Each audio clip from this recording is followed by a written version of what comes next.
I will point out that right now this committee knows absolutely nothing about the personal compensation Chuck Hagel received in 2008, in 2009, or 2010. We do not know, for example, if he received compensation for giving paid speeches at extreme or radical groups. This senator feels like that Senator Cruz has gone over the line. He basically has impugned the patriotism of the nominee. My friend Senator Nelson was, I think I wrote down the words, criticizing our senator there for implying that Chuck Hagel was cozy with terrorist-type countries, referring to Iran.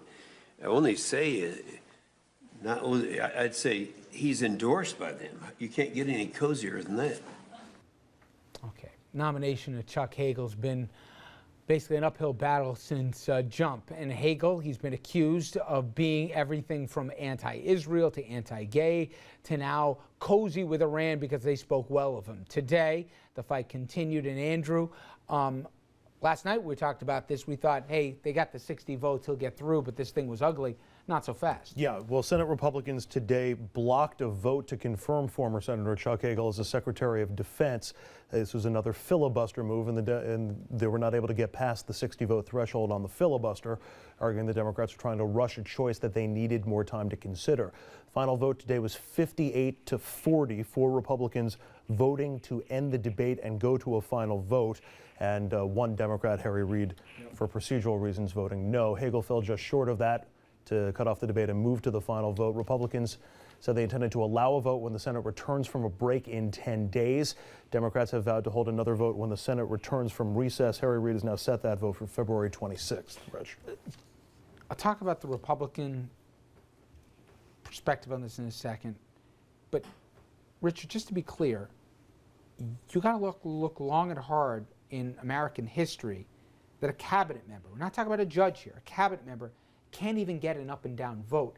And this guy was a member of the Republican, he was a Republican and a member of the U.S. Senate. For people at home who say, oh, this is typical Washington, it's not typical Washington. You see this all the time. What this is but it's pretty unprecedented. Republican incumbent senators facing re-election, dancing a Tea Party dance in ways that allow them to look tough to a nutty base, eventually coming back and trying to craft it. It was time for Mitch McConnell to be the reasonable guy when it came to the fiscal cliff.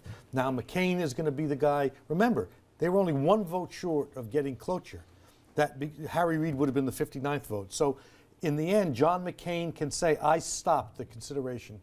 So can Lindsey Graham, who was under some pressure. So can Mitch McConnell, who's under some pressure for re-election. But what that doesn't explain, Jeannie, is the things that were said by Ted Cruz and Senator Inhofe. This is a guy who bled and still has shrapnel in his body fighting for America in Vietnam. This is a defense secretary. He's not making policy. He's carrying out what the president wants. You don't have to like him. They impugned his patriotism, and they won't even let him come up for a vote. And this was a U.S. Senator Republican.